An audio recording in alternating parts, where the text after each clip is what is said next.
Hey,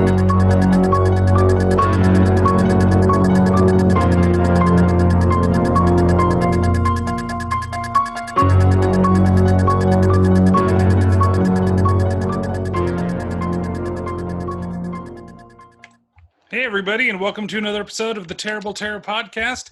This one's a special one. One, because if you're listening to the podcast, if you want, you can go to the YouTube channel. You can actually watch the whole podcast.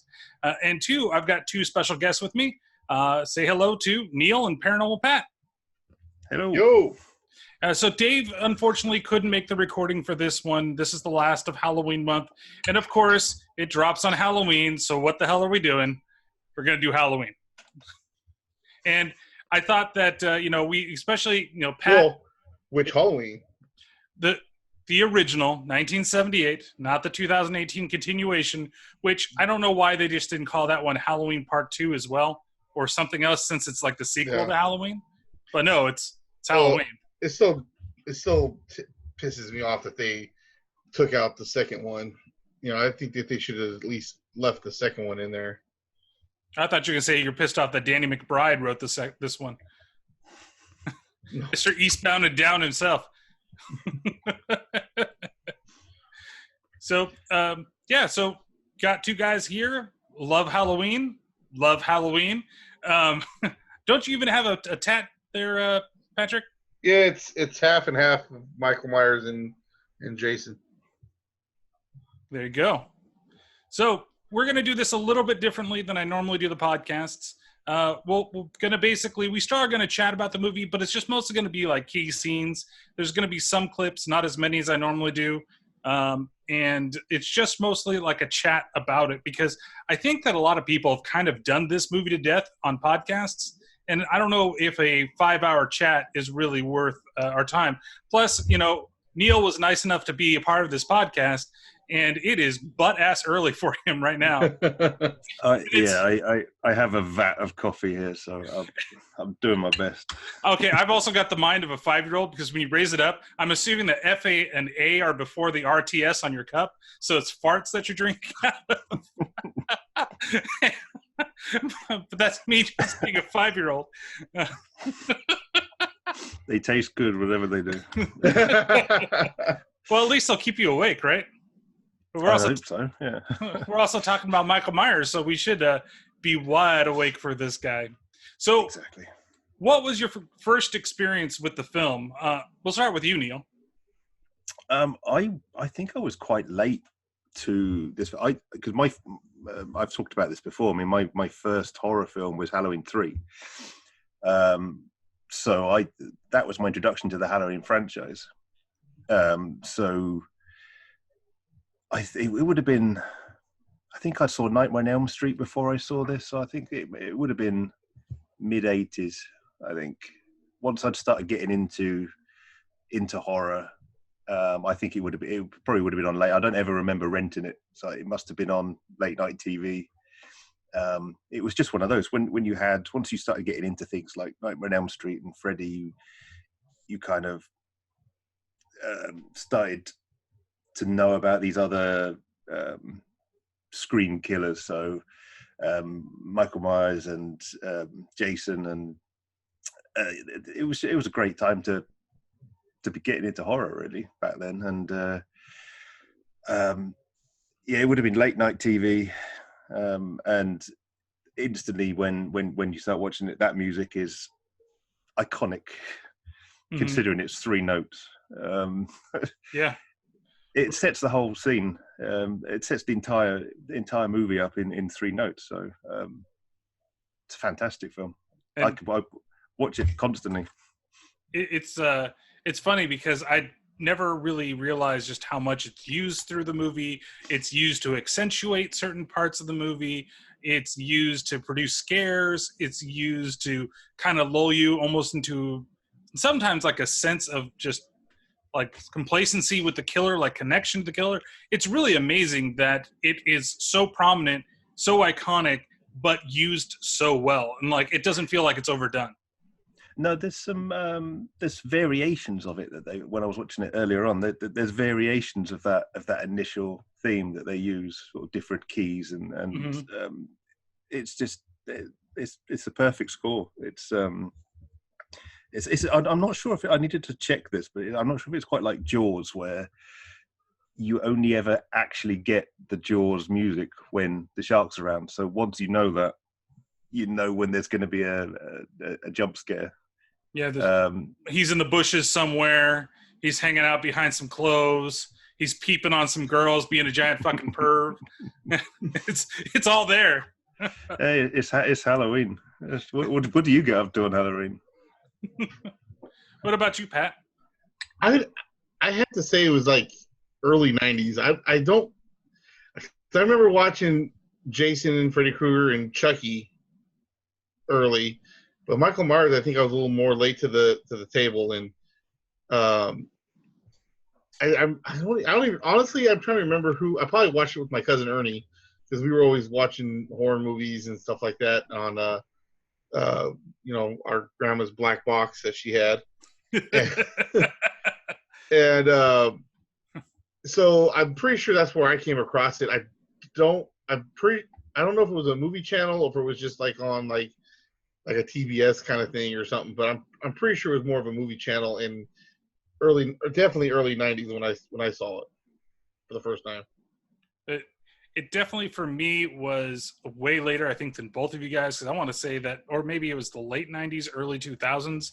It was when I went to college, actually, and it was one of those things where a bunch of people staying up late, and we're gonna just do a horror movie marathon. And of course, we're doing all the classics. You're doing Friday the 13th. Somebody had never seen that. Somebody had never seen the first Nightmare on Elm Street. And then I was the one that had never seen the original Halloween. So we watched Halloween.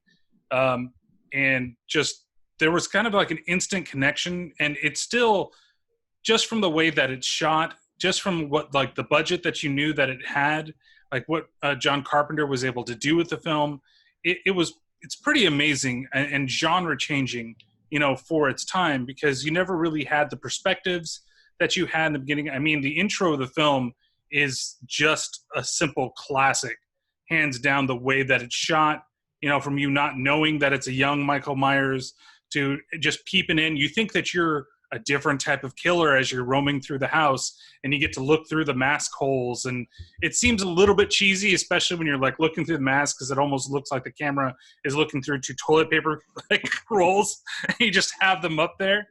But what do you guys think of that beginning? Well, it's one of those. Now, when you watch it back, it seems like it's a bit of a trope, but back then, this was one of the first. Yeah. A lot of people call it the first, but it wasn't. Black Christmas was the first that did the, well, if you discount Psycho, obviously, but John Carpenter was a massive fan of Black Christmas.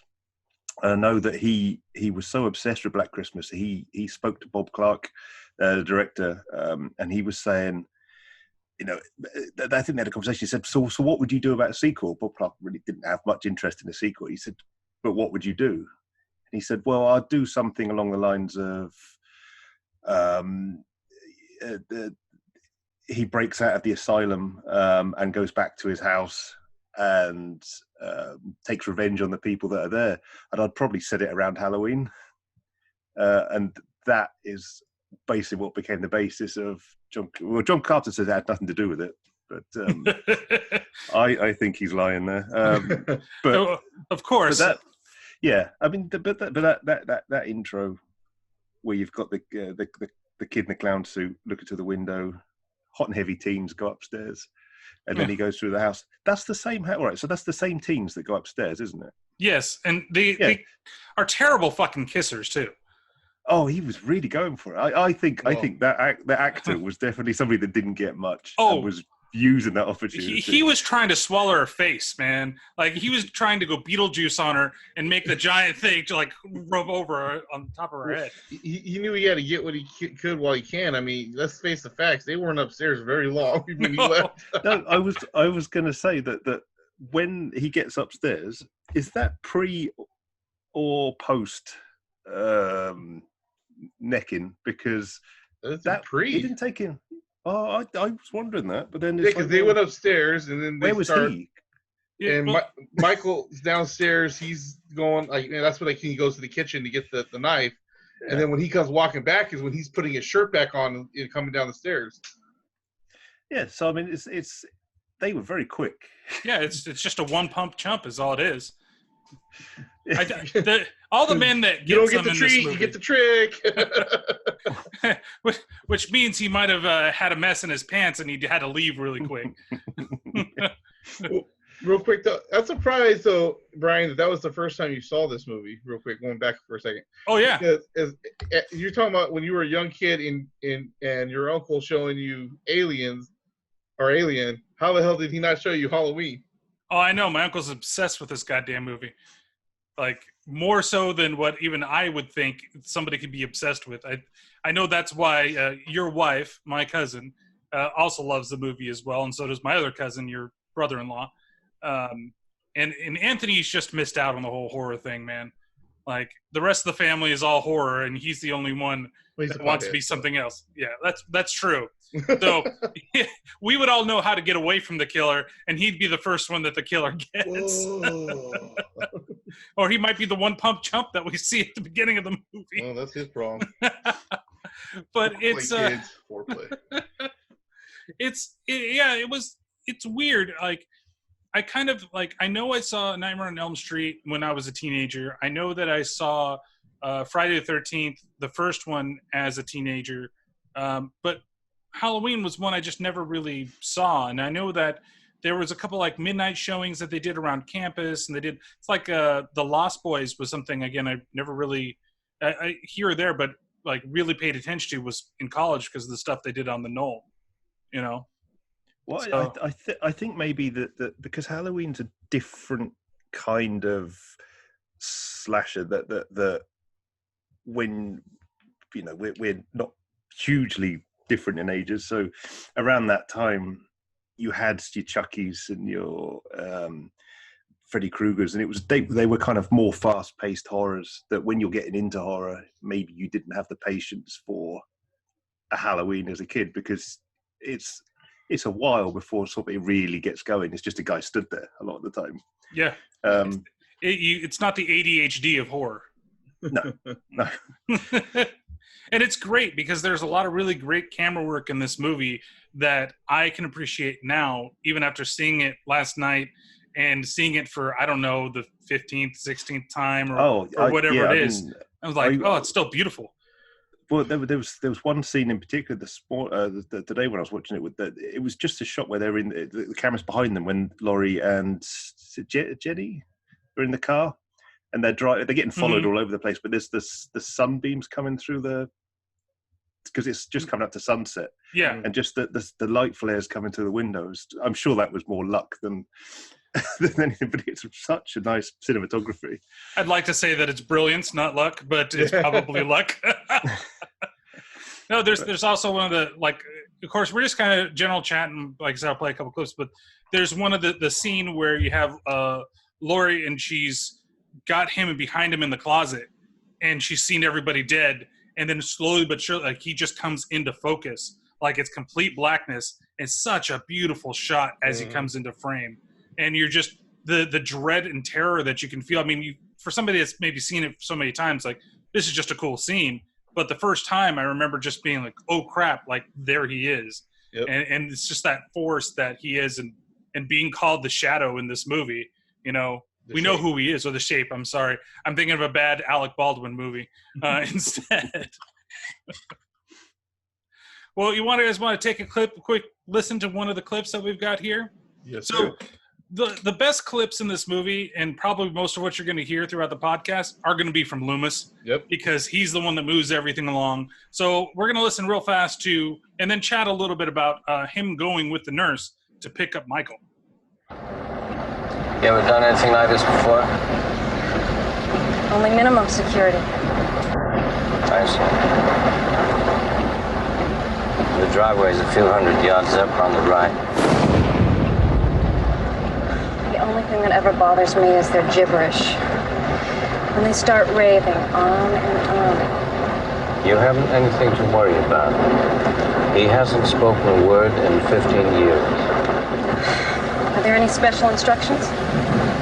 Just try to understand what we're dealing with here. Don't underestimate it.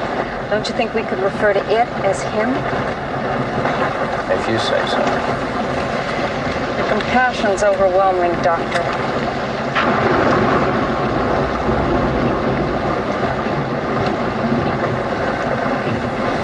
What do I give him when we take him in front of the judge? Thorazine. He'll barely be able to sit up. That's the idea.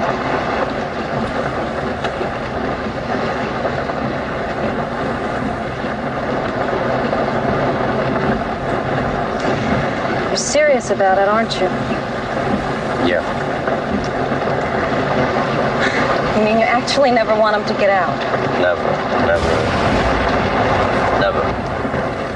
Then why are we taking him up to Hardin County if you're just gonna lock... Because that is the law.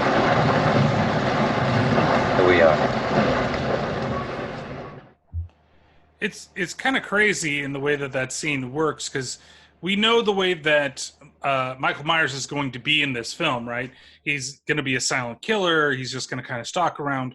But really, I feel like the emotional connection to everything that Loomis has is kind of the same as Michael Myers is.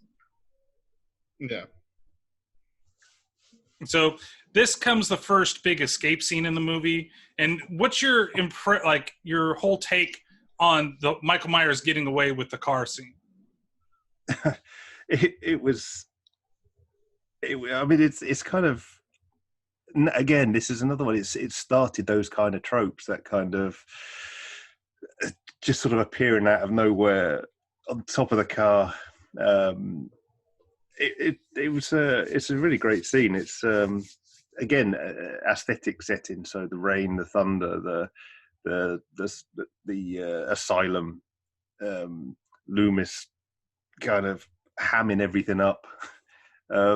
He's so great in this film. It's like you say, he is one of the best parts of this film. But it's just that it kind of sets up how how strong he is and everything as well. Just the sort of rocking of the car, the one-handed trying to grab the nurse out of the car. That's a great scene. Yeah, I like when as soon as she drives off, you the evil's gone. The evil's gone. I always laugh at the scene, in the car, like you're right about the strength, because you see him and he just puts his hands down, automatically cracks the window, but it doesn't break it. Like there's 2 layers of glass you can kind of tell to make that effect. But the fact that Loomis is just like hanging out back there, she's screaming and yelling, like he doesn't even bother to try to come up to the car and like stop anything right away, always makes me laugh. Yeah, he's kind of doing that, oh shit, like let's wait for him to go, and then he'll come out going, oh, I was going to stop him then. Oh, darn, I totally could have done something. But Did you see me totally tripping that pothole? Yeah, there are ants back here. I can't go on that anthill. Well, I was just reading that John Carpenter actually offered the role of Loomis to Peter Cushing and Christopher Lee before they got to Donald Pleasance. To be honest, I could see all 3 of them doing that. That'd be great. I think out of those 3, I'd probably go with Peter Cushing. Like, I think that he would have been really, really cool to see in this role. But Donald Pleasance, man, it's just iconic with him. It's like one of those things when you think like Back to the Future was possibly given to what's his name. It wasn't Michael J. Fox at the first. It was the one guy that played Mask. I always forget that actor's name. And then also Ben Stiller. I think some like auditions from him. Audition for it, yeah. Yeah, came out like, might have been cool to see Ben Stiller do it, but Michael J. Fox is what makes that role so iconic. Yep. So he gets away and he drives away in his lovely car. And then, he kind of goes like around, kind of creeping on everybody for like the longest time. He's checking out he's chasing, Laurie around with the kid, and then just stopping and going. And, everybody knows, like, because her friend, dad is a cop, like they all kind of assume right away that that's him. Yeah, he's also driving the hospital car, isn't he? Yes, it's got the logo on the side. It's not the most discreet thing to be People in Haddonfield have got the worst peripheral vision if they're just not spotting him. I don't know what's in the water up there. Well, I mean, there's even the scene, which is one of my favorite scenes too, but there's really no dialogue in it. But when Loomis goes to talk to the sheriff and he says, "Let me handle this and I'll come talk to you," and then so they just show Loomis standing there, like waiting patiently, and here's the Myers is across the street, and then you just oh shit, there's Loomis. I'm gonna keep on going. It's like that, that meme of John Travolta in Pulp Fiction, just standing around with the thing. Loomis is just looking back and forth. I'm surprised he hasn't been memed like that either, man. Because he just literally drives past. That scene's ridiculous anyway. Because Laurie and his daughter come rolling up after smoking pot, not thinking that the dad's not going to smell shit in the fucking car. Apparently he didn't, though. Yeah, apparently, like that guy's got the worst sense of smell in the fucking world. Also, that sort of scene where he's following the girls around in the car. I don't want to start a whole women drivers thing, but does she not check her rear view mirror? He was following her. It was barely early evening when he started following her. It was pitch black when they finished, and she didn't check once. 4 hours of driving and didn't even bother to look in the rear view mirror. And he was only like 2 car lengths away. He was like right there. And I like to, speaking of like the car stuff, I really enjoy the shots inside the car while he's driving a lot of the times, because you're not like, it's weird in the beginning, you're kind of in his like peripheral vision, like, or you are in his vision, but when you're in the car, you're always in the passenger seat. Like you rarely are actually him driving the car. And then even when they turn, you still don't get a good look at the face either. Even when he has the mask or he doesn't have the mask, like they don't really show his face, of course, till the end of the movie, even then for a split second. Like I love those establishing shots like that it's just, we're going to be with him. It's like we're the partner in crime. We're not the actual criminal himself. Yeah, it's a nice little touch, that. So, Pat, do you want to talk about this scene that you wanted me to play?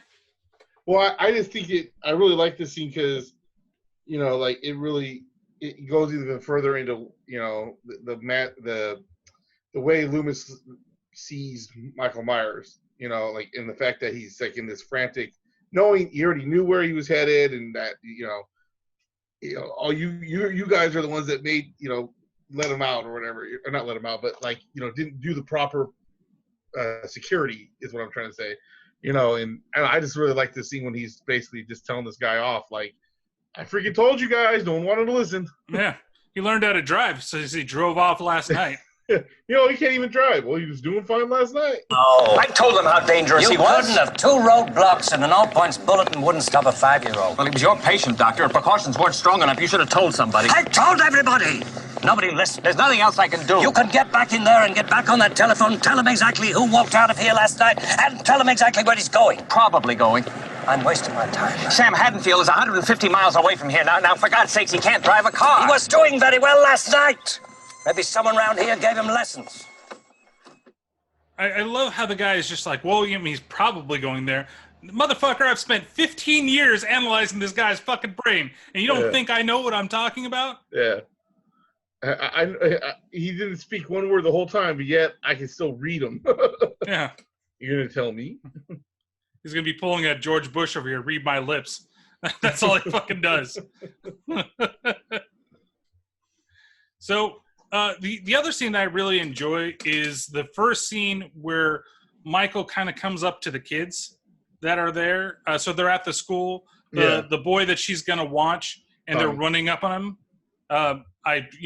I'm terrible with names when it comes to these fucking movies. Tommy. Tommy. So he's running with the pumpkin, and then, they're basically saying that the boogeyman's going to get him, and then Michael Myers does show up. Like right there. He grabs him. Well, after he falls and breaks his pumpkin. Well, he grabs one of the bully kids, right? Oh, Not yeah, Tommy. Yeah. When they went to run off. That's right. Tommy was going the other way. Yeah. So they're just going off with the boogeyman there, and then like he actually is around. It's really cool. And then he trails after Tommy, and Tommy doesn't even realize that a car is like following him around the block. So I guess kids are terrible too. That's what I'm trying to say. Well, see, when you live in that suburbia area, and they probably keep the doors unlocked and everything else, it's just no one expects stuff like that to happen. Like nowadays, that ain't gonna happen around anywhere, even if it's a nice area. But back then, yeah. And also those just lousy late 70s bullies that you got. That's terrible bullying. Just going around in circles, going boogeyman, boogeyman. That's enough to put the willies right up there, little Tommy. But oh no, the boogeyman's not gonna get you, boogeyman. To be honest, it wasn't until I watched this again today that I realised just what a whiny little bitch Tommy is. Oh, Tommy is the whiniest motherfucker in this movie. don't When remember- we get to pumpkin, when we get to my remember him. comments. I don't remember him being this bad before, but it was today. I was just like, Jesus, shut up. This is what parents must feel like when they have kids and they're locked inside their houses right now. Yeah. Mommy, Yeah, I don't want to go to school. Fuck up. Shut the fuck up. You're going to do your school.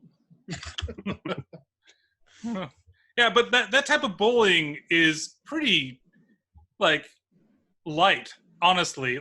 I would expect more. And the fact that he breaks his own pumpkin, too, it's not like they grab the pumpkin, throw it on the ground.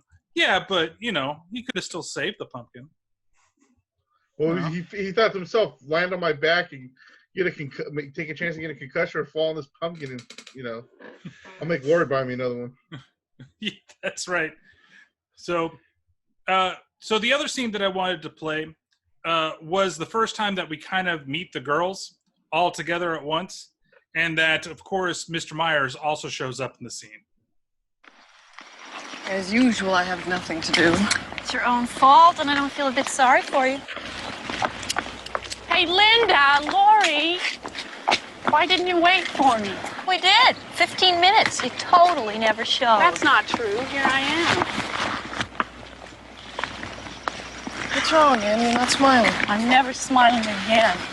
Paul dragged me into the boys' locker room. Exploring uncharted territory? Totally charted. Just talk. Sure. Old Jerko got caught throwing eggs and soaping windows. His parents grounded him. He can't come over to him. I thought you were babysitting tonight. The only reason she babysits is to have a place Shit. I have a place for that. I forgot my chemistry book.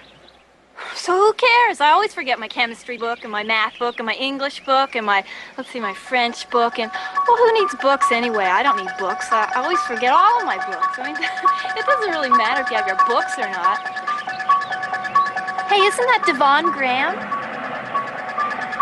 I don't think so. I think he's cute.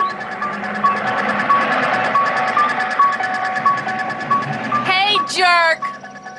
Speed kills!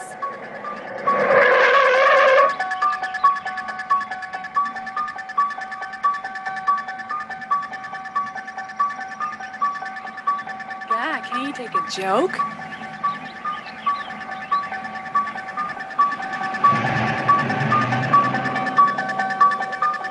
You know, Annie, someday you're going to get us all into deep trouble.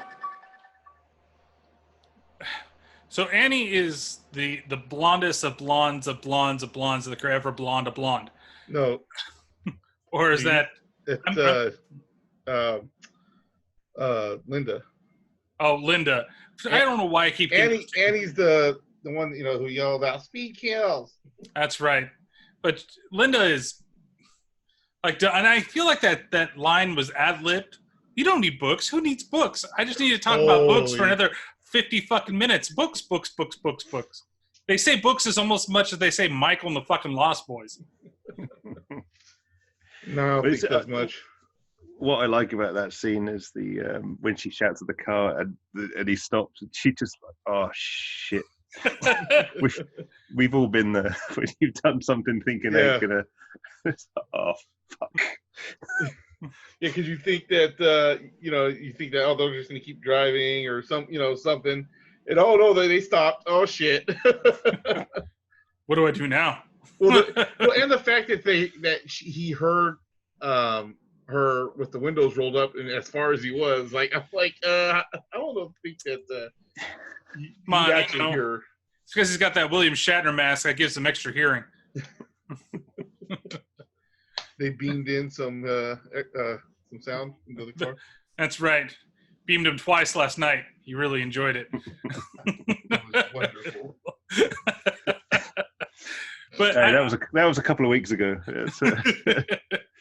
I do really like the whole bit too that they do where it's like that's where they go to, and then she said, shit, like, well, I got a place for that. Yeah, I got a place for that. It's like it's so subtle, but it's still really funny, and it really connects you to the girls. And yes, they are those teenagers, but the only one that's serious really is Lori, right? Even though she's not so serious. Yeah, I mean, it's kind of, she plays it very straight, which I don't think Jamie Lee Curtis liked the way she played her originally. But I think that kind of, there's almost like a nervousness to her acting, which it really does kind of suit the character she's playing. Kind of jittery, kind of confident-ish, but not hugely. And I think the fact that it's her first film role, kind of comes through and makes her perfect for the character in this. Yeah, I think so. I think that, if there was a time where she didn't like the way that she portrayed it, like, I think that by now she's at least embracing it, because it's done really well, and it really does highlight, like, somebody that's inexperienced, that doesn't really have an idea of what's going on, and kind of get thrown into something, because we don't know the connection in this film. It's not until Halloween Part 2, right, that we really get that connection, unlike Rob Zombie's Halloween, where it's shoved down our throat in the beginning of the movie. And I'm not saying that the first one's not a bad film. That's safe for the second one. But there was really, like, the lack of backstory in this, I think, makes it scarier than what if we knew a lot more about the connection between the two. Which drives me nuts that they just completely ignored and changed completely for the 2018. Yeah, pretty much. So, next scene that I want to talk with you guys about is the cemetery chat. When we find out that Jason is here, or Jason, fucking Michael Myers. It's your goddamn tattoo, man. I'm blaming you. That Michael Myers has been here and has basically stolen the headstone, but of course they don't know that at the time.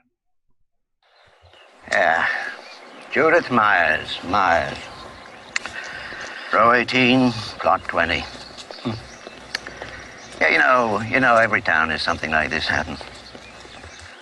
I remember over in Russellville, old Charlie Bowles, about 15 years ago.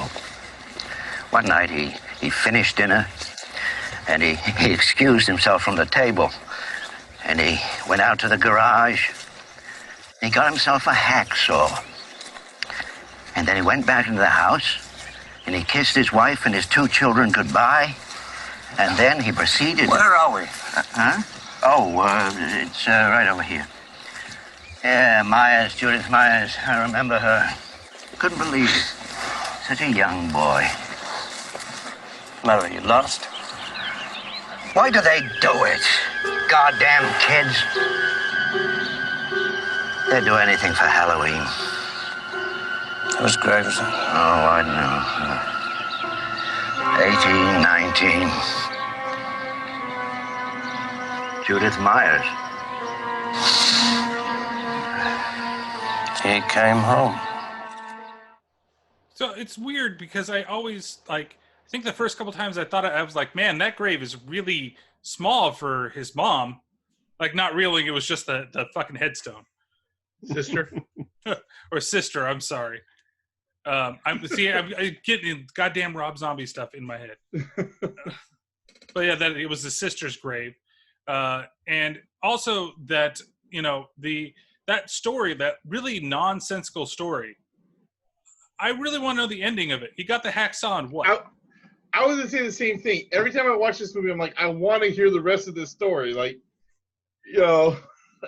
like part I of feel the like it was satanic in there cult. for a reason. Like, the reason why he was, like, you know what I mean? Of course, I guess we could always try to look up if it was something that was similar to the story, but, or if it was a real one. But I always say the same thing. Like, I want to hear the rest of the story. Damn you, Loomis. Just interrupting every way that he can. Trying to save lives and capture Michael Myers. I want to hear the story. Let the old cemetery man, the old, like, I got to wipe the sweat from my brow. It's too hot today. Ooh, what am I doing? Yeah, this was definitely a scene that was basically just two hams trying to outdo each other, wasn't it?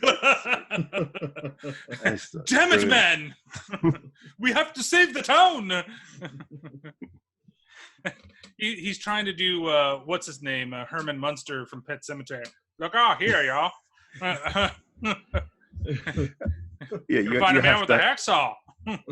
You have to have one, don't you? I mean, Texas Chainsaw Massacre had one, didn't he? The gas mechanic. But trying to figure out who it is in Friday the 13th.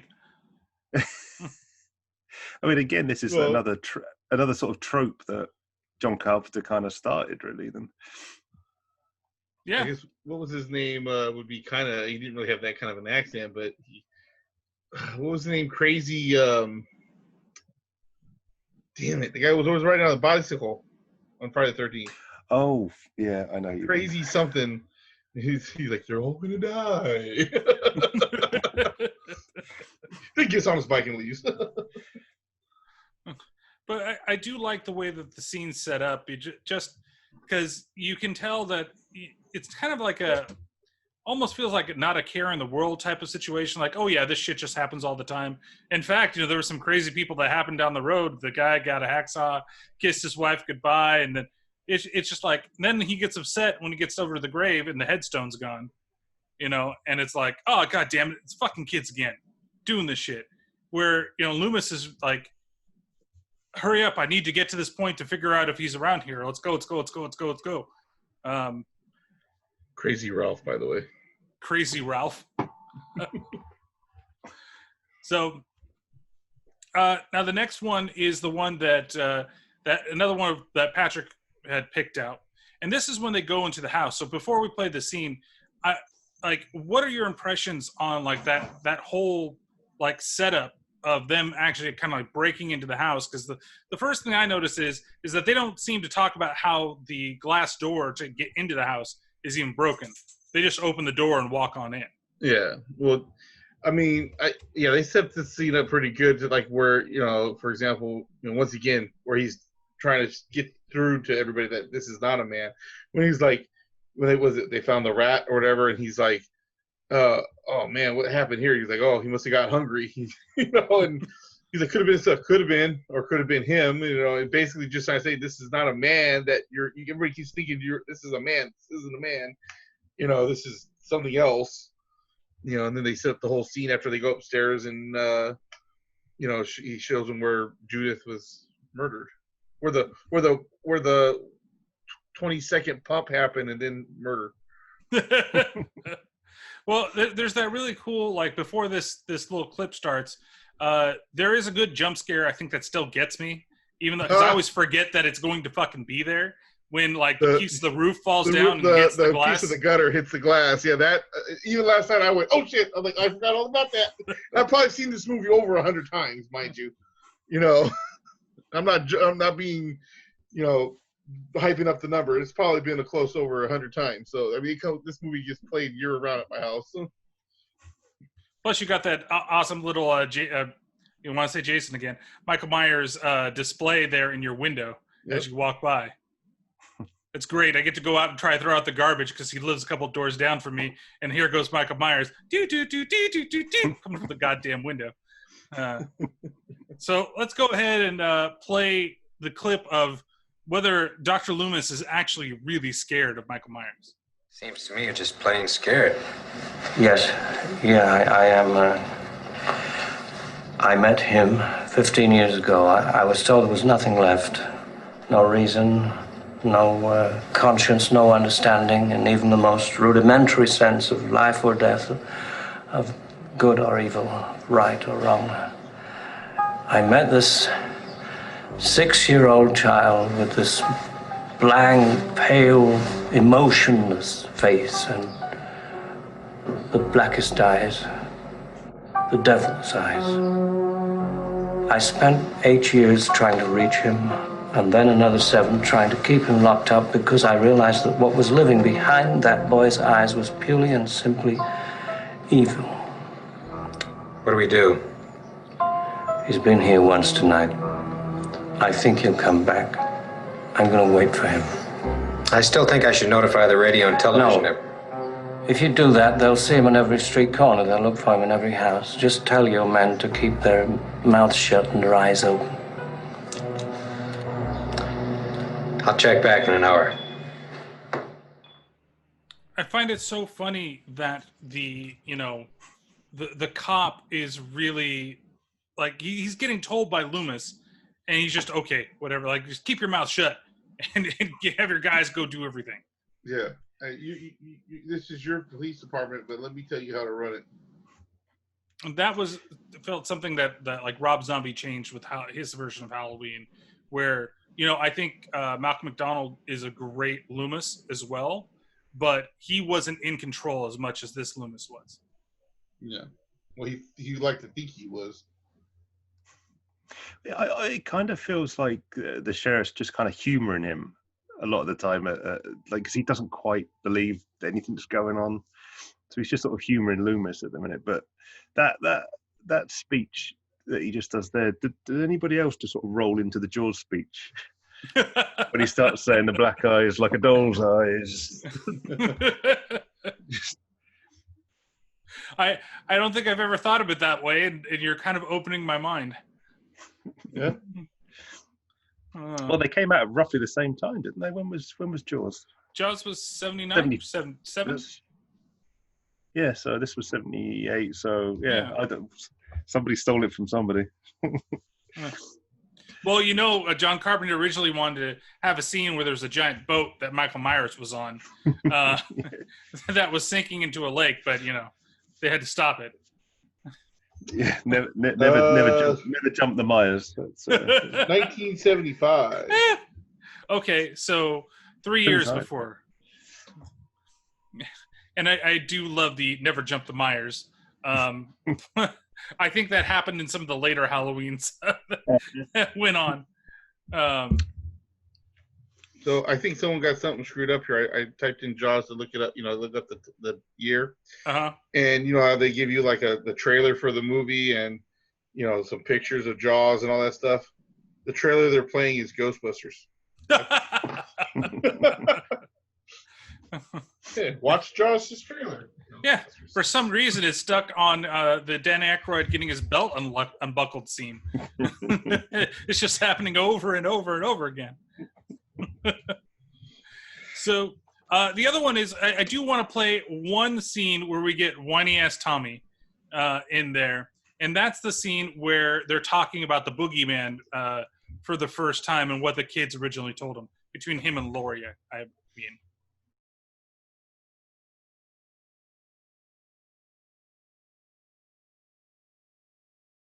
What about the jack-o'-lantern? After the movie. What about the rest of my comic books? After the jack-o'-lantern. What about the boogeyman? There's no such thing. Richie said he was coming after me tonight. Do you believe everything Richie tells you? No. Tommy, Halloween night, it's when people play tricks on each other. It's all make-believe. I think Richie was just trying to scare you. I saw the boogeyman. I saw him outside. There was nobody outside. There was. What did he look like? The boogeyman. We're not getting anywhere. All right. The boogeyman can only come out on Halloween night, right? Right. Well, I'm here tonight. I'm not about to let anything happen to you. Promise? Promise. So, the boogeyman, I do like that they're watching The Thing on the TV, not the remake, but the original version of The Thing from Another World. And I love that they actually do that intro where the letters of The Thing, slowly come out from the flames. And she is way, way into it. And I think that makes her really hot. Well, yeah, I don't know whether it was an ironic thing or just complete fluke that she happened to be watching. They happened to be watching The Thing at that time, because that's a good 4 years from when they but then I don't know how fast things work in Hollywood. So he may have already had the deal in place by that point. But, if I just put it into this movie, they have to let me do the remake of it. but yeah, he's such a whiny little sod, isn't he? Just drives me mad. Oh, he's going on, oh, I saw the book. And the thing is that he really did see the boogeyman. Like, he's the only one that's really seen Michael Myers, right? And nobody believes him because he's a whiny little bitch. Well, technically, I mean, at this point, so is Jamie Lee Curtis, but she just thinks it's some weirdo, in a mask is basically. Well, she thinks that the old man across the street just staring at her. He's just going to have a wank over here. It's okay. It's the only thing that does work, supposedly. At least that's what Hank says. Also, like, he's going, they said the boogeyman's coming. What is the boogeyman? And then she goes, what does he look like? The boogeyman. It's like, you don't know. You just asked her what the boogeyman looks like. So, the fuck looks like the boogeyman. The boogeyman looks like the boogeyman. Yeah. You don't know shit, Tommy. Well, he's about 6 foot tall, has a real big afro, and he can get down. Boogeyman. So prompt question here. Yeah. In a fight between Tommy from Halloween and Tommy from Friday the 13th? Oh, Jesus Christ. I put it on Tommy from Friday the 13th. At least he grows up to be kind of a badass. Except for he brings Jason back to life. But he does go to an insane asylum, so... And he is played by Corey Feldman. Ooh. I don't know. Maybe it's a tie. Maybe they'll stab each other and everything will be good. So we get a lot of that back and forth. There's that scene with Anne in the laundry room. That's a really good and well set up scene as well. Yeah. There's plenty of nudity in this film for as much as they can get away with for the year. There's the great where it seems like, Michael Myers is around every time a girl gets undressed just for the hell of it. I mean, I guess you've been locked up in an asylum for so long that you want to kind of get some strange once you've gotten on the outside. Well, last naked booby he saw was his sister, so. Yeah.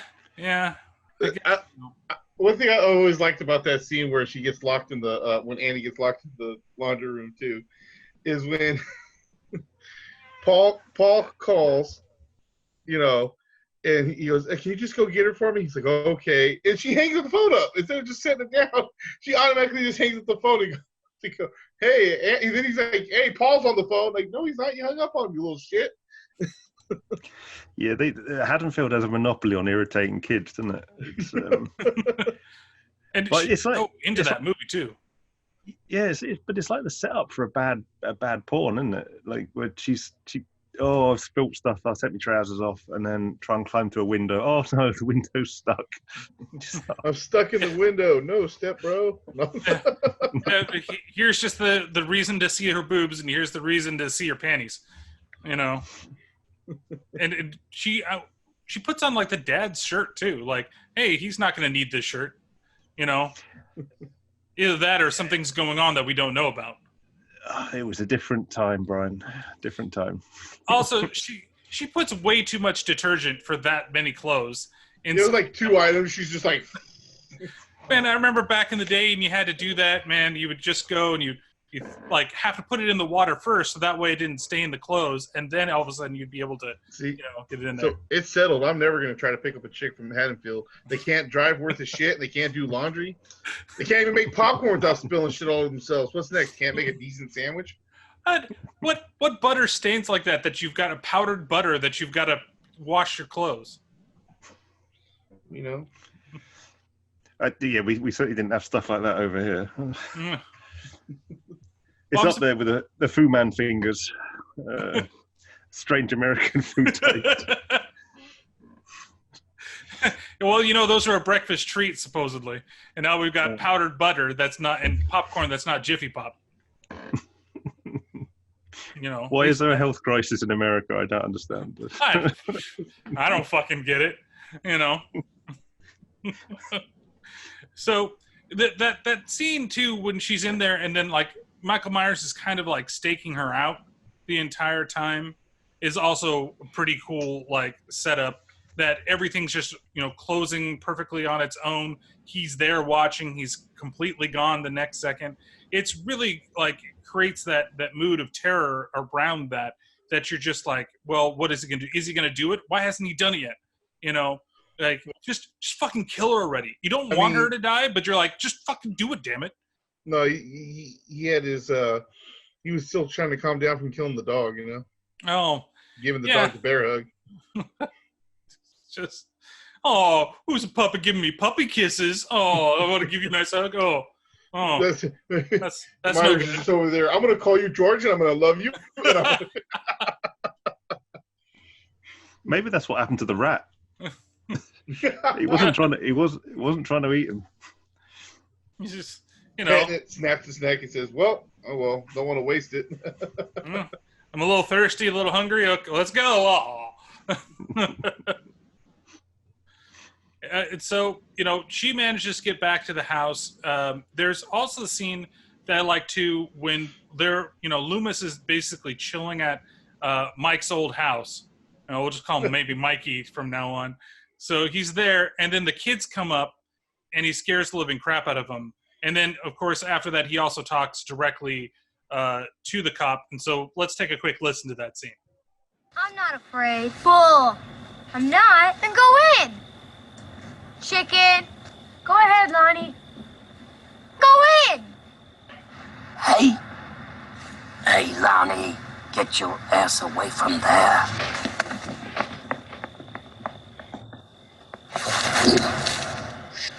Jesus. Are you all right? Yeah. Nothing's going on except kids playing pranks, trick-or-treating, parking, getting high. I have the feeling that you're way off on this. You have the wrong feeling. Well, you're not doing very much to prove me wrong. What more do you need? Well, it's going to take more than fancy talk to keep me up all night crawling around these bushes. I watched him for 15 years, sitting in a room, staring at a wall, not seeing the wall, looking past the wall, looking at this night, inhumanly patient, waiting for some secret, silent alarm to trigger him off. Death has come to your little town, Sheriff. You can either ignore it, or you can help me to stop it. More fancy talk. Doctor, do you know what Haddonfield is? Families, children, all lined up in rows, up and down these streets. You're telling me they're lined up for a slaughterhouse? They could be. All right, I'll stay with you tonight. Just in the chance that you're right. And if you are right, damn you for letting him go. It's not Loomis's fault. Yeah, didn't he even say there at the end? I didn't. It wasn't me, trust me.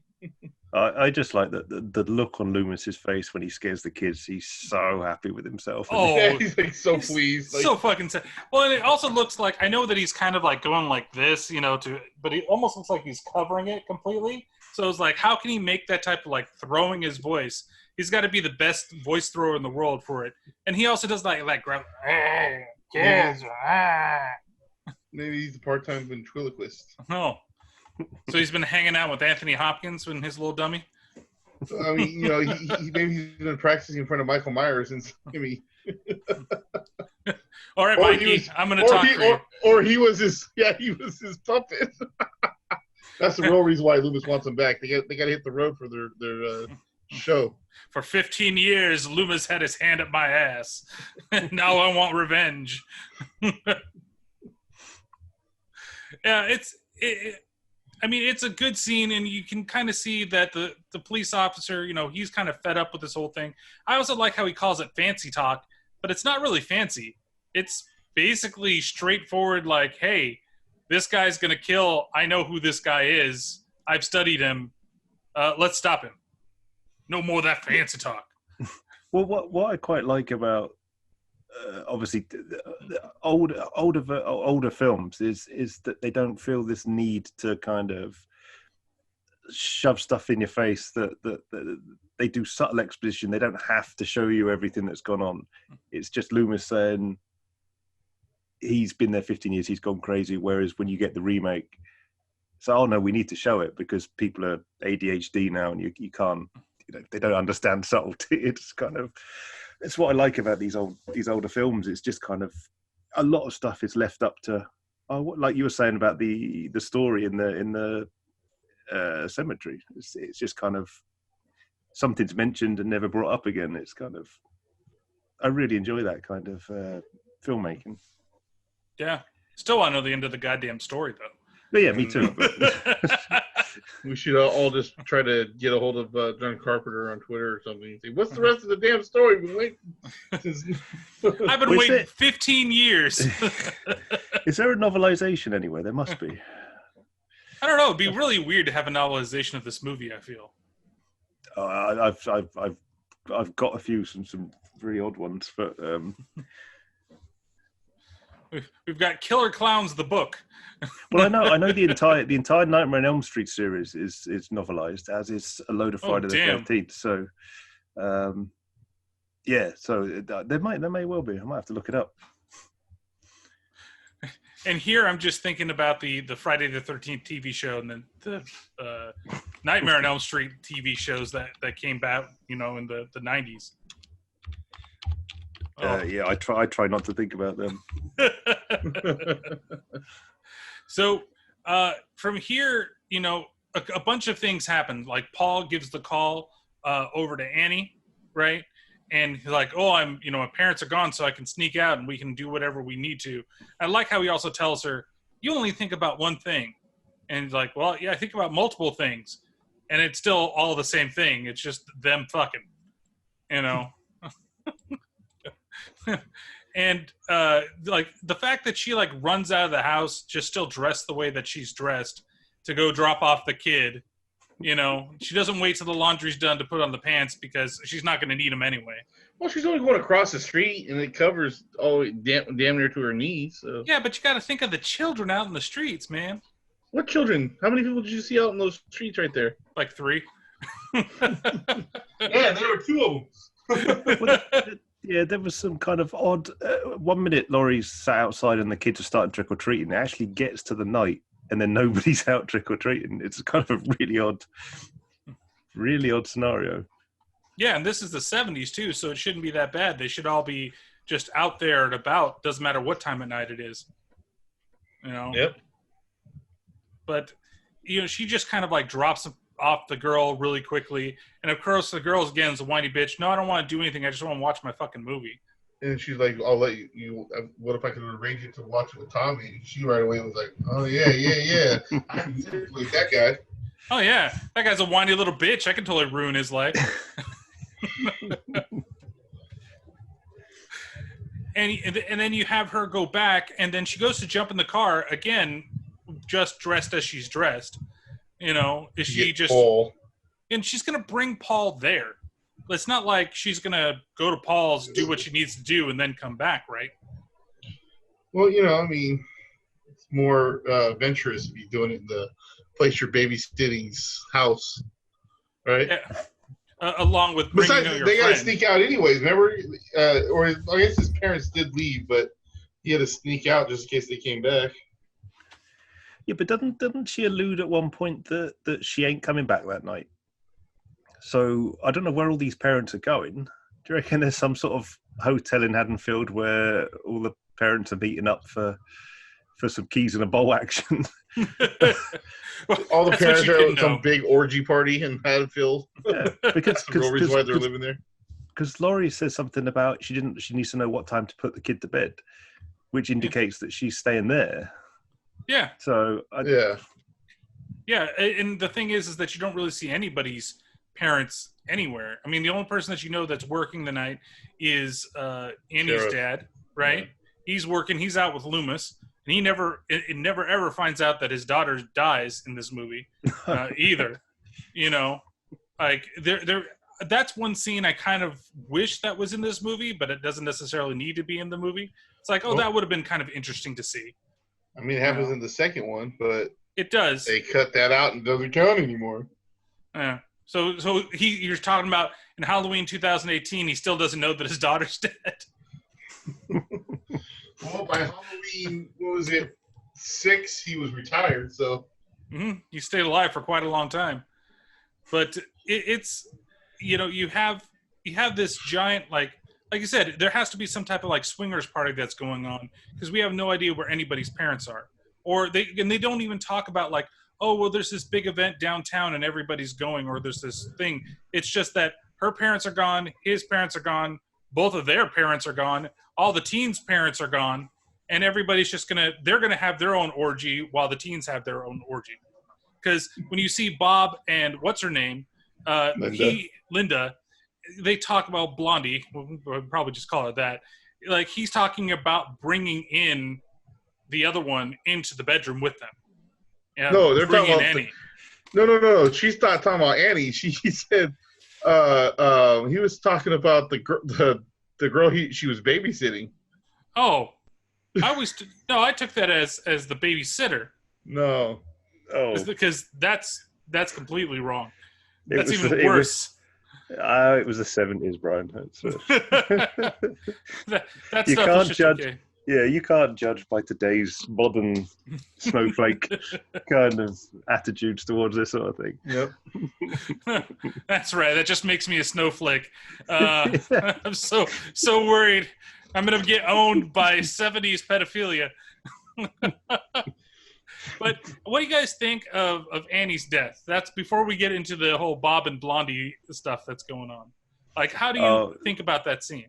Well, the fact so she's singing the whole time. She gets in the car, and all of a sudden, which was locked, remember, she had to go back in the house to get the keys. Then she just gets right back into the car without even realizing she didn't need the keys. And then it's like, how long? And then also she notices, all these windows are fogged up. Huh? Who's been fucking in my car? It's not me, damn it. Yeah, it's again, it's today's standards. It's a killer in the back of the car trope, isn't it? But again, I'm not sure how many times it had been done before. But this is one of the few that kind of almost makes sense because it's a dark garage, and she's got other things on her mind. So, But when I first remember her first saying it, I thought it was going to be Paul in the backseat, like it was going to stop, and that was like going to be a joke. Because isn't that like the trope nowadays that they've done? Yeah.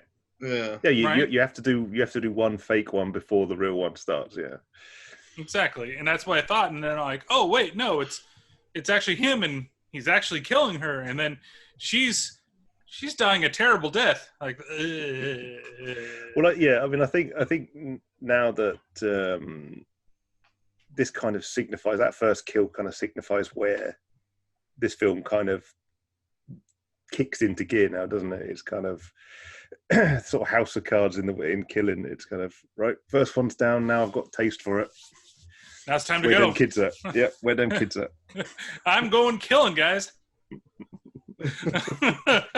But it's funny. Well, with Annie dead though now, does that mean Lori gets double the pay since she's now watching Lindsay too?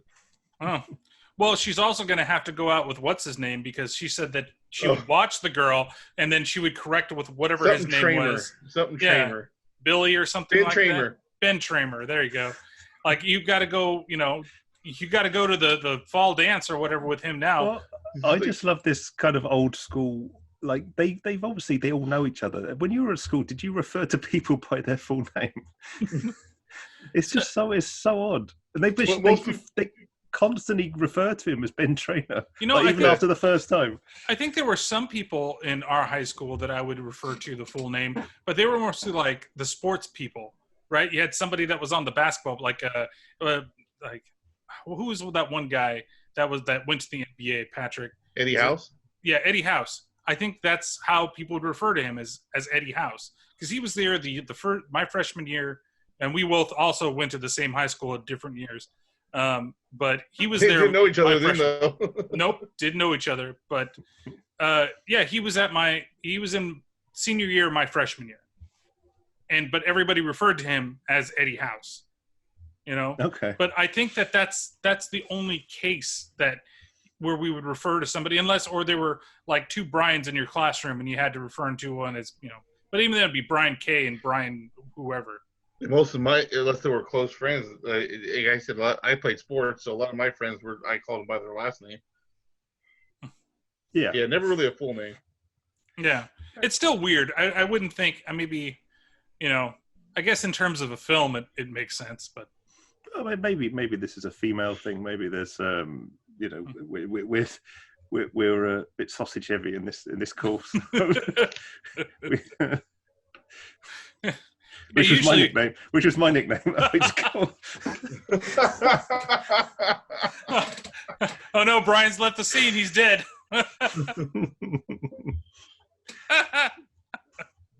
Oh, yeah. You know, it's between having those or really dumb nicknames. I think between the guys is what you usually get, but it's still like, you know, I totally was expecting that fake kill.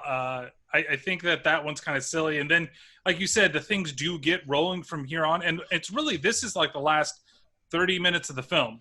Like, This is the start of Act 3. This is where everything goes. And that's when, you know, Blondie and her boyfriend roll up. They've been drinking in the car, you know. And I like how they're just like, woo, everything's cool. Like, these lanes are so wide open. Over here where we are, streets, you could never freaking have that like much room in between one side of the street and the other side of the street. Like, you're lucky if you can get like one car on one side of the street on a lot of streets around here. And they just like park and we're going to go in there and then we're just going to go into the first bedroom on the left. And then that's where we're going to fuck all night. And so they do manage to get inside, right? And then they just start making out on they start making out on the couch. They call Lori and like, oh, she's not here. Now it's time to just go upstairs. Like, what? Like, you wasn't that the plan anyway? Just to go up there and do it? Like, you were waiting for at this point, though, too, they weren't sure if Lindsay was still in the house or not. Yeah. So they go upstairs. Again, it's like a two-pump chump type of thing. Like, at least he was a little bit lasted longer than the first guy. Of course, we also walk into them, like, kind of fooling around, so maybe there was the foreplay going on. Yeah, it was already started, so. But they keep getting interrupted by the phone. You know, oh, are you saying that he was already worked up enough so that the moment that he got it wet, that was it? Just jumped in, shit. To be fair, they were about 10 beers in at this point, weren't they? So. And let's see, you know, Linda is that ditzy blonde bitch who's she's always ready to go. Oh, and she was completely satisfied, too, when he was done. No, not completely, because she wanted a beer. Go get me a beer. Where's my beer? And again, this was also the everybody smokes as a teenager age, so she has to light up the 2 cigarettes, and he automatically accepts it. Yep. Like, bitch, I didn't want one. Why are you lighting one for me? I don't want. And then enough, I might get you pregnant. Now I gotta take your cancer food. Well, also, who smokes in the bedroom of a house that they're sneaking into for the night? They're teens. They're young, dumb, and full of cum. They don't care. If America was like anything like the UK back in the late 70s, you could smoke anywhere, like sitting at your desk in the office. So the 70s just smelt of tobacco, I think. So I don't think it'd really matter. So. Yeah, they didn't stop smoking around in restaurants until what, like late 90s? I'd say in California, I'd say probably late 90s. Well, I think it might have been later than that, because I know they banned it in like pubs and stuff in 2000s. You could still smoke in pubs up to about 2004, 5, I think. But yeah, it's because I remember the first time I went to America was 2002, and I was shocked that you couldn't smoke anywhere, because I was a smoker back at the time, and it was a pain in the ass. Well, like the Midwestern states, like some of them, like Missouri and Illinois, I think that they stopped maybe 5 years ago. Maybe in like, I know in Arizona that there are restaurants where the bars you can smoke inside, but the restaurants, it's a patio area. So you can eat in the patio area and smoke in the patio area, but actually inside the restaurant, it's not allowed. Yeah, I went to a nightclub in San Diego, and they had a room at the back that just basically wasn't joined at the roof, so it was just there was enough gap around the side to be classed as an outdoor deck. So you could, even though it was technically just indoors, so you could smoke in there, which was fine because that's where all the go-go dancers were anyway. So yeah, that's cool. That's where all the cool people are, all the smokers. Yep. Yep. You know, and I am, you know, look at me. I'm the coolest. Imagine how cool I was. Imagine how cool I was in 2002. Yeah. Were you still known? Oh, yeah. I was saying, were you still known as Sausage Party then? Sausage Heavy. Sausage Heavy. Sausage Party was the gay kid.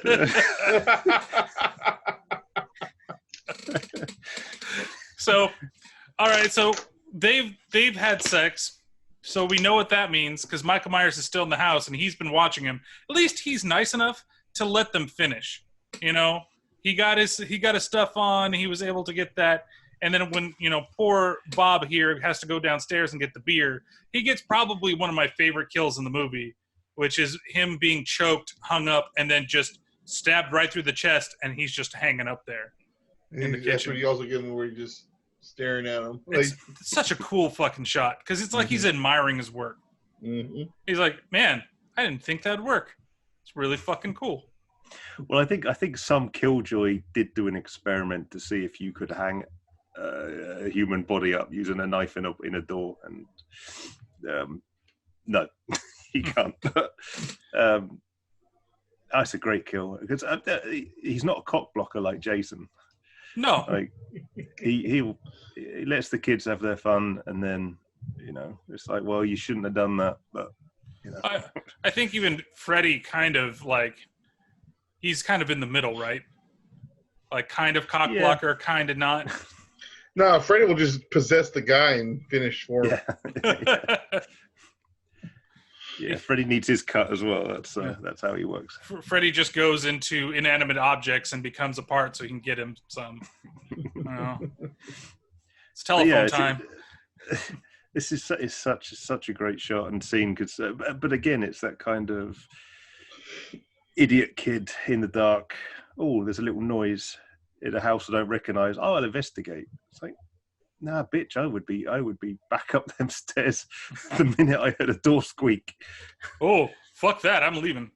Should have been like the guy at the beginning of the movie. Just leave. Well, Pump and leave. I would have taken the beers upstairs with me in the first place. So yeah, that's why you bring a cooler, right? Exactly. Well, I'm always thinking of the long game. That's which again was no, I'm not. So we from here after poor Bob dies and we get the, you know, cool little shot. That's where we actually get the death of, you know, blonde bimbo over here. And, you know, I love the way this kill is, so I'm gonna actually play the scene of everything that goes through. And you also get, you know, a pretty good boob shot out of Blondie over here as well. See anything you like? What's the matter? Can I get your ghost, Bob?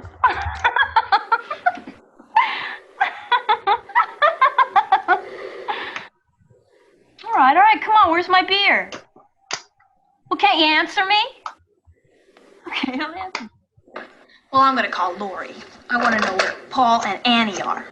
This is going nowhere. Finally.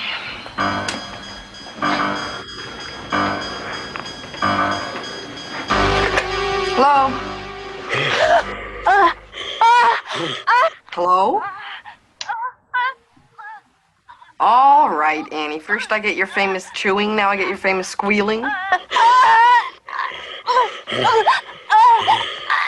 Annie, are you all right?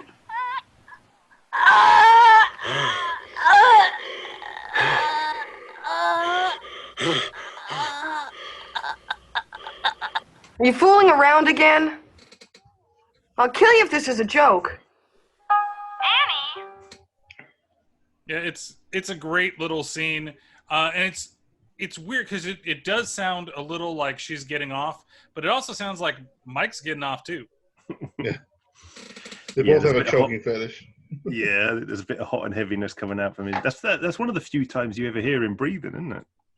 Yeah, it's really not until the end, when he's going after Laurie in the house, and then the very end of the movie as the music plays. But he really is just like, he's getting very sausage heavy, if you know what I mean. Well, I mean, as dumb as much as she's as dumb as rocks, I mean, she has a nice rack, so. Oh, so that's okay. That makes everything great. Yeah, it makes up for it.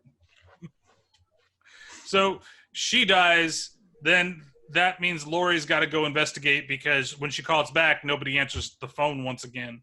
And, she's got to take the kids. Well, she doesn't really take them out. She makes sure that they go to sleep. She goes over and inspect, and that's where she walks upstairs. And there's that other great scene where that's where you see Michael kind of in the background, but it's also where she sees all of her friends just dead in the room, and the tombstone of Michael Myers' sister, in the room. It's a great shot. It's a great reveal as she walks into that room and she sees the first dead body. Then you see the next dead body, and then you see the last dead body. Yeah, I mean, it's kind of like we're saying now we're into that final act. It's kind of right. We need to start wrapping this up. So they're just kind of right. Here's everybody. Here's everything. I mean, did they really need to show the tombstone? Because we all know what happened to it, but it's it's a great way to sort of kick things off for the sort of final push of this, because you've now you've heightened everything. So this is like, okay, well this is the final push now. It's great. Yep. Or as Europe would say, it's the final countdown. Yeah. Well, can we all just say that Paul lucked out here? Oh, yeah. Paul's the big winner of the movie, right? I mean, he's the asshole who got in trouble for soaking windows and egging houses, but he survived because he didn't get picked up. Exactly. Life lesson there. Yep. Yeah, and then a lot of just now what just happens is just basically a straight up chase scene, right? Michael Myers is chasing Laurie everywhere. She's fighting back. She gets thrown down the stairs at least twice. Yeah. And the fact that she completely survives that long stair drop. And I do like it's a little cheesy, but I do like the camera being in her position as she's going down the stairs too. But it's still a little bit cheesy. Yeah. So then she runs back over to the house. Tommy doesn't let her in right away. Little shitheads. Yeah, it's terrible because she's telling him the boogeyman's coming. Open the goddamn door. He's like, he was asleep with a chick. You know what I'm saying? He was tired out. He was getting his. Oh, so squishy, so squishy. Maybe he was saying her name like Annie was. Lansing. Lansing. That's Paul, Lindsay. Open the fucking door, Tommy. and so she does get in there. She does hide in the way, and Mikey's basically going through the whole house, going after her. At least he's nice enough to not go after the kids. Yeah, it would have been better if he did, but yeah, well. And how many times does he just get stabbed and hurt? Well, at this point now he's stabbed. He got stabbed by the crochet needle downstairs when he was chasing Laurie, and then upstairs when she tried to hide in the closet. That's when she got him in the eye with the coat hanger. She got him with the knife as well. Right? I don't think she got him with a knife at this point. Yeah, because in the closet, the closet scene, right? That's the big, almost final push of the movie, yeah. Right? He's breaking through the closet doors and just raw, after he's been stabbed in the neck, with the crochet needles like you were talking about. And then he drops the knife, and that's when she grabs the knife and she stabs him, and that's how she's able to get out of the closet. Can we just say, though, like, okay, so now she's sitting there and, she's waiting for help. But was it this scene or was it the one right before this when she was at the house, when she was at Lindsay's house, when he comes out and she's just standing there and has the perfect opportunity just to stab her in the back of the neck and completely whiffs it and gets her arm. That's at the other house. Okay, see, I can't remember it for some reason. But yeah, either way, it's like he had the perfect opportunity it's over. Well, the stupid thing about the closet scene is like when he's laid out and she's just sat there going, oh, you just think, bitch, get the fuck out of the house. Like, why are you're even in the same room. If some psycho comes at you with a knife, get out. Yeah, the kids did the right thing, right? Well, they she just sent ran them out. hell fast. Yeah, she sent them out. Like, why wouldn't you just go with them? Why would you have to sit there and just chill? Because I've got to distract. Horror logic. Yeah, exactly. Horror logic. And so, but they do manage to alert Loomis, right? I mean, so that's a good thing. Tommy's whiny ass finally did something. But that wasn't that because he nearly ran him? But didn't he nearly run him down, or did he flag him down? I fell asleep at this point when I was watching it today. Oh well, he knew that he was in the area because Loomis finds the car that Michael Myers drove off on, or in, I should say. And so then he told the cop to go around the back area, and then as he's walking down the street is when he hears the kids come running out of the house. Oh, okay. Yeah, and then he managed to go upstairs, and after she's, like you said, after she stabbed them, Michael was laying there, and she's just not go downstairs, not just go out there, make sure you call the police. Hey, I killed a guy. He's upstairs. You need to come now. All my friends are dead. Let's do something about this. Let's get the body.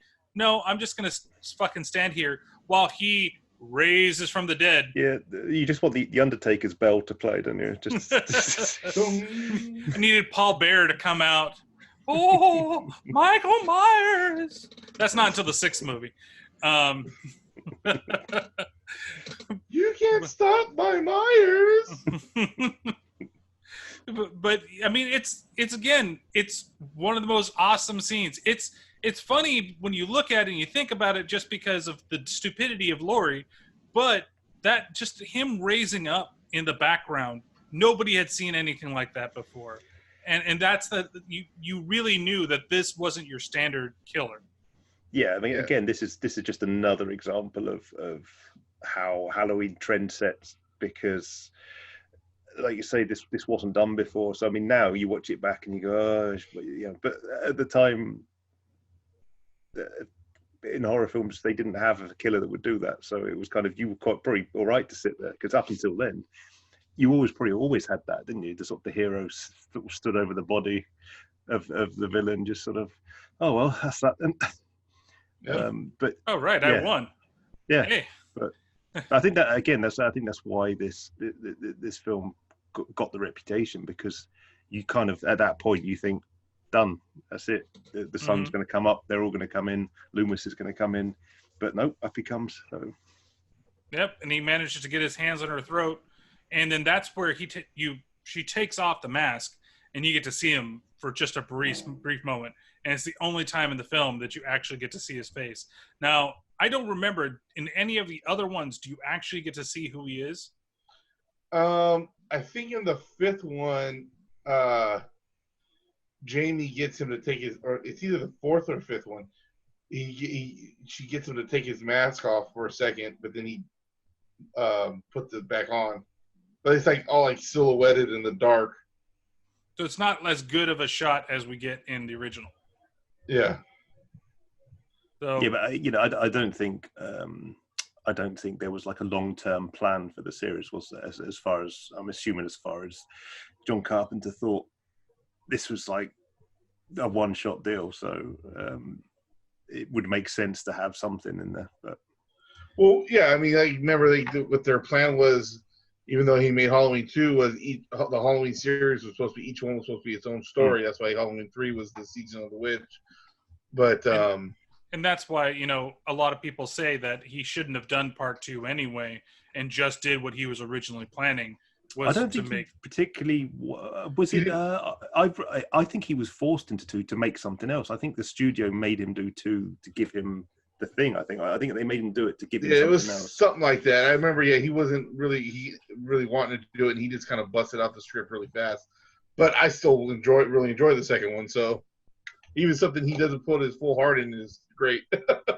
Well, yeah, but then if it's something that's come out of your brain, you can half-ass it and phone it in and still be good because you've got the lore in the back of your brain somewhere. Whereas, you're not starting from what would Laurie do here? He already knew. So, but then you end up getting something like Vampires or Ghosts of Mars. Hey, Ghosts of Mars. I've never seen that. Oh, Ice Cube, baby. I know he's in it, but I've never seen it. Well, and then was it one thing I like too is when Loomis gets up there and like how they have music playing, and then right before Loomis shoots him, like the music it just goes silent, and all you hear is the gun going off and him breathing hard, and I love that how it just silence, and then there's a great pause in between the first and the second shot. Yeah. Like, okay, I've done it, and then oh crap, that wasn't enough. To then he just unloads into him as many shots as he can fire. Mm-hmm. And that's cold-blooded. Most definitely. And that's where you get the final like lines of the movie, and of course the iconic song with some extra stuff on it. What's the boogeyman? As a matter of fact, it was.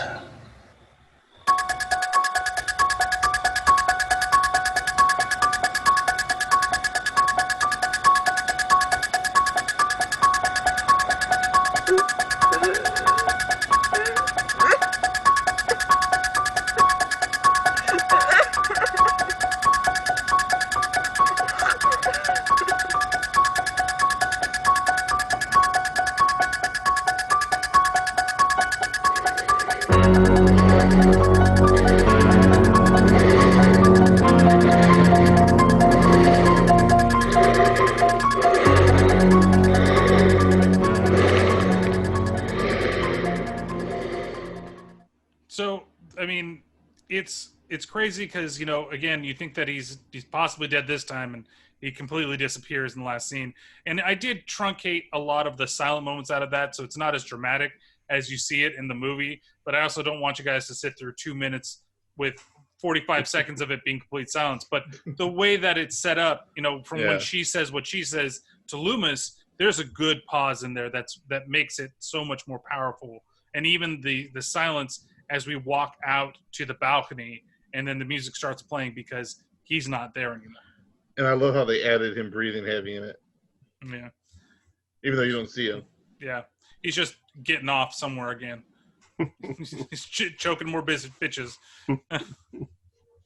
But yeah, I mean, I don't really, this is one of those things where I don't think that, we could rate it, but I'm not really asking. I'm pretty sure, that if not a 5 out of 5, it's a 4 out of 5. But for me, this is definitely, it's such an iconic thing, and I would give it a 5 out of 5. Smash Pumpkins. I'm pretty sure that's where Billy Corgan got the idea of the band name, was from Halloween. But it's a masterpiece for a reason, and it's a reason why people love it so much, and there's a reason why people talk about it all the time. Oh yeah. I mean, I same thing. I gotta give it a 5 out of 5. Lindsay. Yeah, and I'll go for 5 out of 5 sisters' breasts.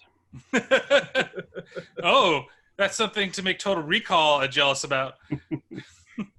But I think this is one of those films that it started everything. It's kind of, there's probably 5 or 6 kind of defining horror films from the era, and this is one of the originals.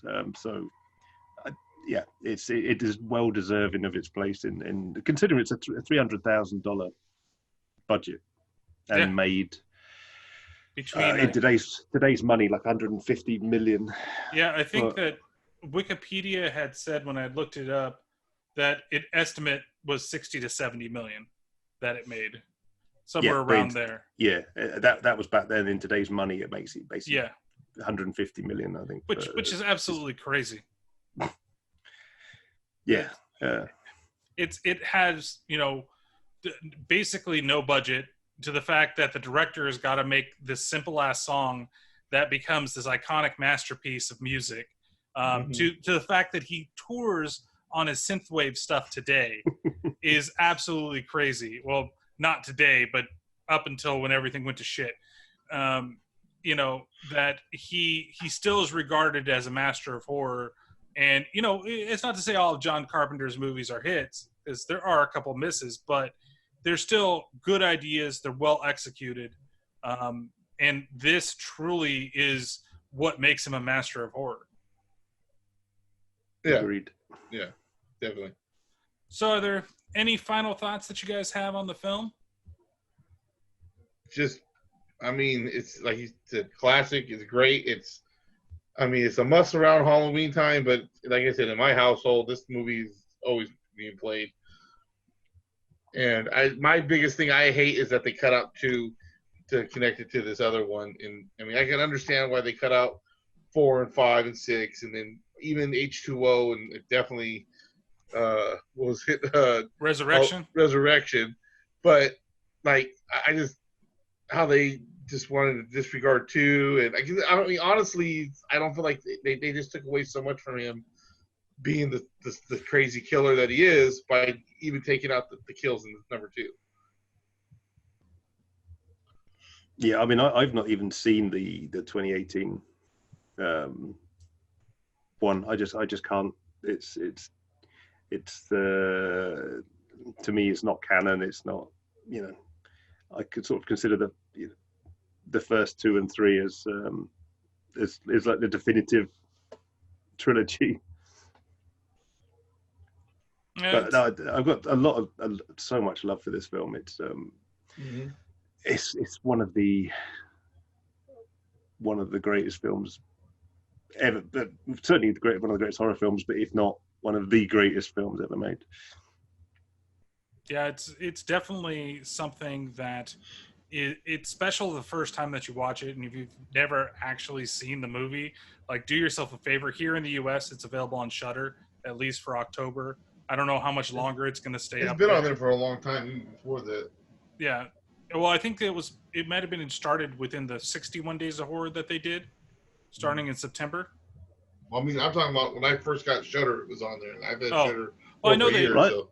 I know they cycle them off. Like over here, they have all the Halloween films got moved onto a special one of these. Amazon's now got like 12 different channels on the Prime thing, and they all got moved onto one particular one over here, which sucks. I'm not paying for, you know, as much as I love them. No, I mean, you can always look online and get the box set and just watch whenever you want after that.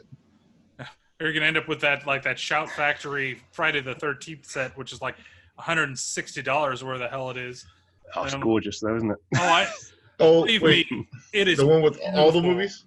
Yeah, all the movies. That brilliant fucking box art that they have on that. Oh, I saw they had it at Best Buy. It was on sale. It was over there on Saturday. I think it was like 112 or something. Oh. But yeah, it's all the Blu-rays, all in 4K restoration. Couple extra copies. I think you get a unrated cut of 2 and 1, or like a director's cut. Yeah, I almost bought it. Yeah. I had Well, you also, for everything I've read online, you also get a mysterious. There'll be a fault with a disc. Nobody knows. Everybody's got a different fault with a different disc, but it's kind of. Yeah, but apparently they're very good at fixing it. But it's like a mystery box. My luck, it would be on one of my favorites, Jason X, is the one that it would be on. Be like, oh, I want to pop this one. God damn it! it's stuck right before the head slam scene. Yeah. So thank you guys very much. For joining me on this episode. It's a lot shorter than it has been on either episodes that you guys have been on. It's just something that I just kind of wanted to chat about it rather than do a whole video audio thing. But yeah, so I hope you guys have all enjoyed all the Halloween episodes, all the Rob Zombie stuff. This one, there is going to be, again, we're going to back to the regular schedule where we're going to, so there will be a 1 week break, and then we'll be back starting regularly. And does anybody want to know what the movie that we're looking at next time is? Me. Yeah, we got one. All right, so next episode, this is a suggestion from somebody that actually hit me up on the YouTube channel, and I'm going to be terrible because I totally forgot to look up the person's name before we do it, because I am a terrible fucking person when it comes to this, because the last person to comment, I think, was Neil. So Karima Rhodes, she's the one that suggested this movie from the YouTube channel, and the movie's going to be Bone Tomahawk. Lean back. Right there. Bracing. This is going to penetrate.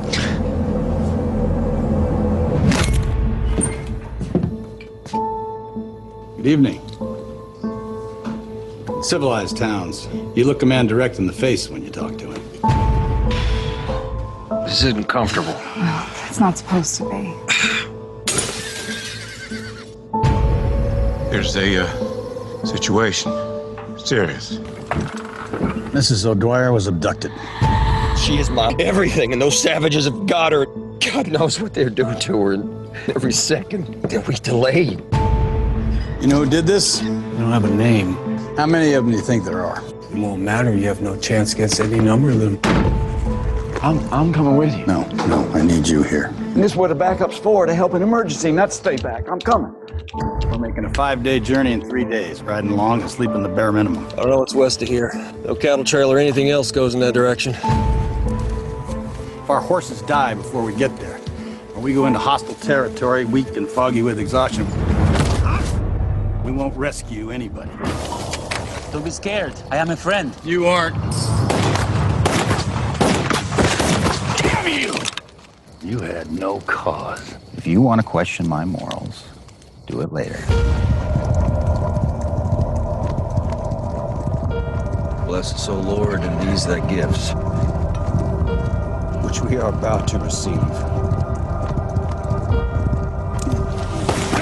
Ambush!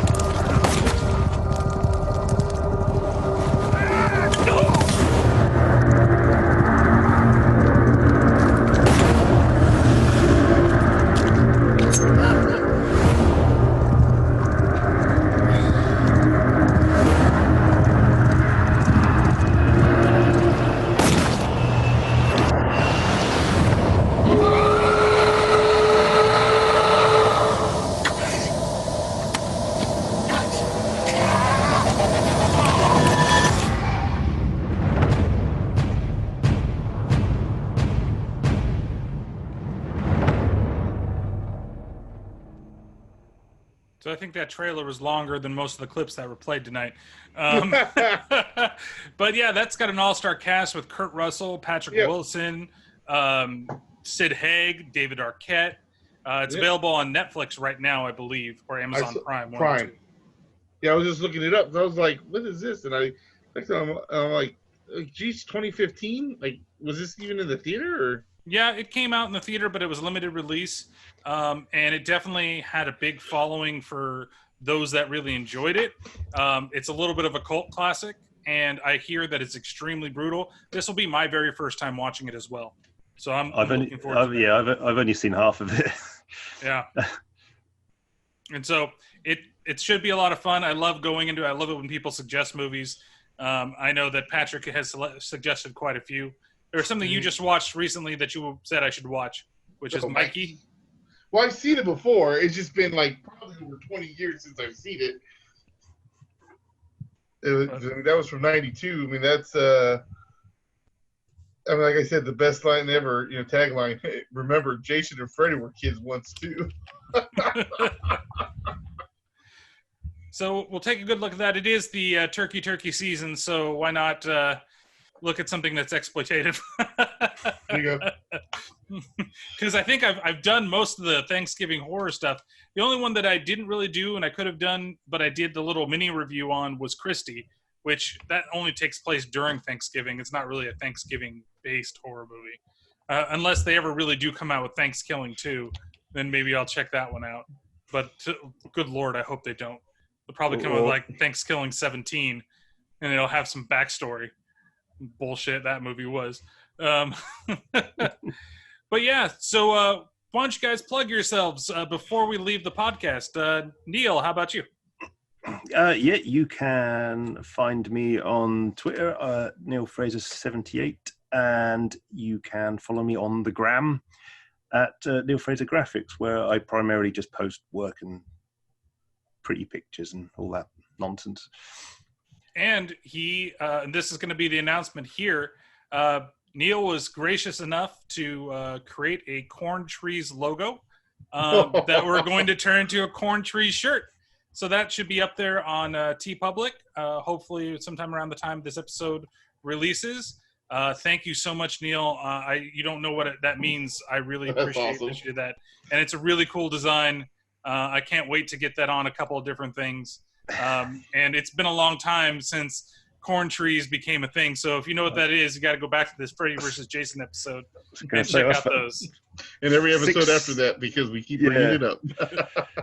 That's like 6 years in the making, isn't it, basically? Yeah. So. Yeah, it was a long-ass time ago. I can't believe I've been doing this podcast for that goddamn long. But yeah, I thank you for that. And Pat, what you got? Yeah, Paranormal Pativity podcast. Talk about anything paranormal and supernatural. I actually need to work on. I started working on the episode for this month and haven't finished it. But yeah, you can go to Instagram or Twitter at Paranormal Pat 64, or follow me on Facebook or YouTube at Paranormal Pativity podcast. All right, and of course, make sure that you follow the podcast here on all social media platforms. That's facebook.com/TerribleTerrorPodcast, as well as Instagram, Terrible Terror Podcast, YouTube, Terrible Terror Podcast, and Twitter, T_T_podcast, if I can get it all done before the music stops. Don't forget to check out all the 31 and 31 Camp Cult reviews. One playlist. Check them all out up on YouTube. And thank you guys, and we'll see you next time.